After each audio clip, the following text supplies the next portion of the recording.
2019 में केवल 17% घरों में नल के कनेक्शन थे, जिस कारण देश की लाखों महिलाओं और बच्चों पर रोजाना मीलों का सफर तय करने, परिवार के लिए पानी लाने की जिम्मेदारी थी।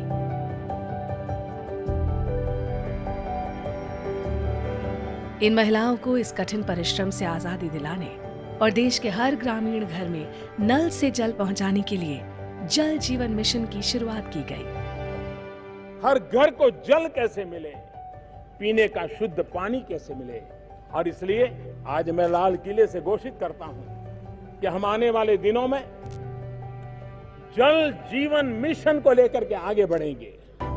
जल जीवन मिशन से जुड़कर महिलाओं को सिर्फ पीने के साफ पानी जैसी बुनियादी सुविधाएं ही नहीं, बल्कि सामाजिक और आर्थिक सशक्तिकरण के अवसर भी मिले हैं।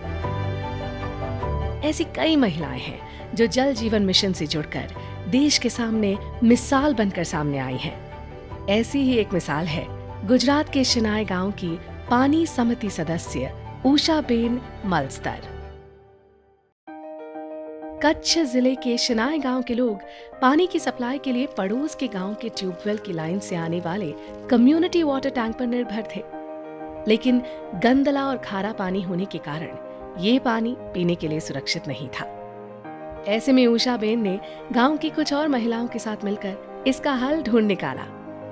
એટલે એના માટે અમે ગામ લોકો સાથે બેઠક કરી, પાણી સમિતિની બેઠક કરી અને ત્યારબાદ અમે એવું નિર્ણય કર્યું કે નવી લાઈન અને નવા બોર ત્યાં અમે બનાવીએ અને જેથી લોકોને અમે સારી ગુણવત્તાવાળું પાણી આપી શકીએ। તો એમના સહયોગથી અમે અત્યારે જે 26 લાખ રૂપિયા જેનો અમે કામનો 10% લેખે લોકફાળો ભરવાનો હતો તે અમે ઘરે ઘરે જઈ અને ઉઘરાવી। आज शिनाय के हर घर में नल से जल पहुंच रहा है।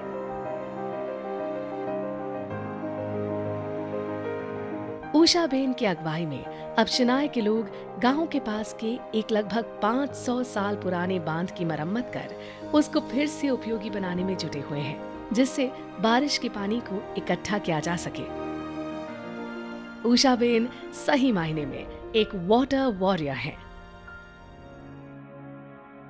कर्नाटक के हावेरी जिले में चिक्कुरावठी गांव की पुष्पावती की कहानी भी खुद पर भरोसे और पक्के इरादे से भरी है। पति की मौत के बाद परिवार के पालन की जिम्मेदारी पुष्पावती के कंधों पर आ गई।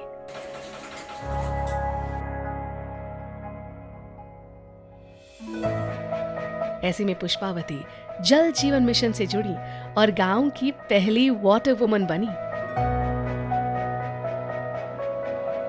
ನಮ್ಮ ಊರಿನ ಜನರಿಗೆ ಪ್ರತಿ ಮನೆಗೂ ನಳ ಕಾರ್ಯಾತ್ಮಕ ನಳಗಳನ್ನು ಒದಗಿಸಿದ್ದೇವೆ ಮತ್ತು ಪ್ರತಿ ಮನೆಗೂ ನಳ ಕೊಟ್ಟು ಮತ್ತಂದರೆ ಪ್ರತಿ ಮನೆ ವ್ಯಕ್ತಿಗೂ 55 ಲೀಟರ್ ಹಿತವಾಗಿ ಬಳಸುವುದು, ನೀರನ್ನು ಉಳಿಸುವುದು ಮತ್ತಂದರೆ ವಿದ್ಯುತ್ ಇದನ್ನು ಬಳಕೆ ಕಮ್ಮಿ ಆಗುವುದು, PDO ಸರ್ ಹೇಳಿದ್ದು ಬಿಲ್ ಒಂದು ವಸೂಲಿ ಅಂತ ಆಯಿತು, ಮತ್ತಂದರೆ ಗ್ರಾಮಸ್ಥರೊಳಗೆ ಏನಾರು सहकार ಕೇಳೋದಿದ್ರೆ ಅದು ಒಂದು ಕೆಲಸ ಮಾಡ್ತೀವಿ ನಾವು।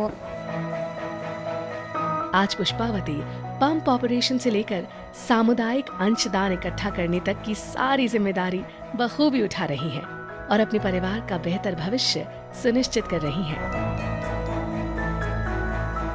जल जीवन मिशन से महिलाओं की रोजमर्रा की जिंदगी कैसे बदली है, इसका जीता जागता उदाहरण लद्दाख के उमला गांव की सेवांग डोलमा की कहानी से मिलता है।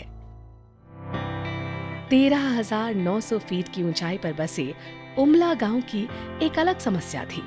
पानी का अकेला स्रोत पास की एक नदी थी, लेकिन मौसम और रास्ता था बेहद मुश्किल।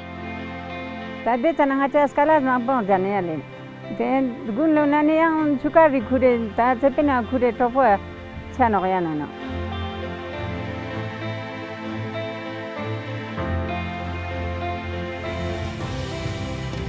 जल जीवन मिशन से आज उमला गांव के सभी घरों में नल से जल आ रहा है। गांव में ये जल क्रांति कुछ समय पहले तक अकल्पनीय थी। Tajal yang gitu orang bersa cukup sehingga aja skipper kaya namun caru ya। महिलाएं अब अपना वक्त पानी लाने में नहीं बल्कि काम करने में बिताती हैं और परिवार में आर्थिक योगदान देती हैं। लड़कियां अब अपना ज्यादातर समय पढ़ाई को दे पा रही हैं। देश के कोने कोने में ऐसी लाखों महिलाएं हैं जिनका जीवन जल जीवन मिशन के कारण आसान और बेहतर हुआ है। लाखों महिलाएं हैं जो अपनी लगन और जज्बे से जल जीवन मिशन को एक नए मुकाम पर ले जा रही हैं। इन सभी महिलाओं को हमारा सलाम।